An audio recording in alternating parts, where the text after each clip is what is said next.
Xinh à? Xanh tích xanh à? Đó, cái tích xanh đó. Xanh ơi, hoa ơi, đây nha, anh chỉ làm một lần duy nhất đấy nhá. Anh chỉ làm một lần nữa, tôi nói một lần nhá. Đấy nhá, thì bắt đầu thì đây anh làm một lần duy nhất từ đây thắng nha. Nào, vẫy tay nào. Đúng rồi. Sơn La đâu rồi? 26 ở chỗ nào nhỉ? Lát đầu.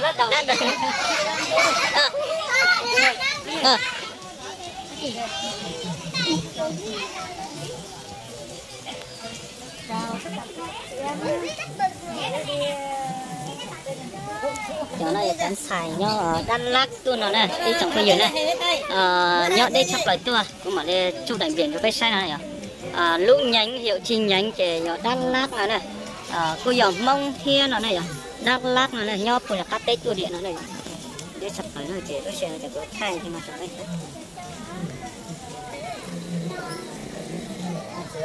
Hai chỉ một cái này là thấy sai rồi nó sai mình phải tỷ lệ nó đấy.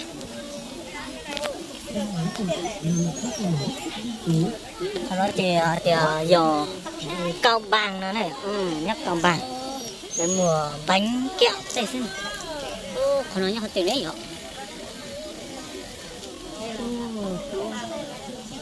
Sao cho nó được hết này, đúng rồi, cột số này, cột số của rộng này, lá cay nó đấy rồi. Chọn cái hồi một cái chọn này thế này.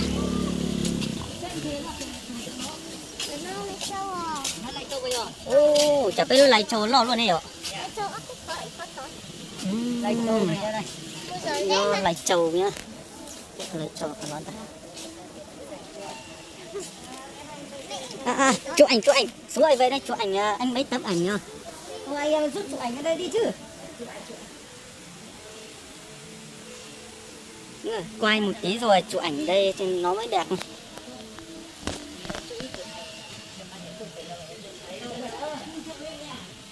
Tên nó tàn cho nó chỉ giờ măng đi. Này, tôi tin nó chỉ giờ nó chỉ giờ đuôi dẻ nó này. Đi ảnh kia tên nó măng nè, chuột tanh. Chẳng nó chỉ giờ nó cho là nó chỉ bỏ thì tê cho tê chỉ có giờ nữa thì nữa nó chọc nó xin một số này này, một cả tài thái khơi mú nè. Thấy không?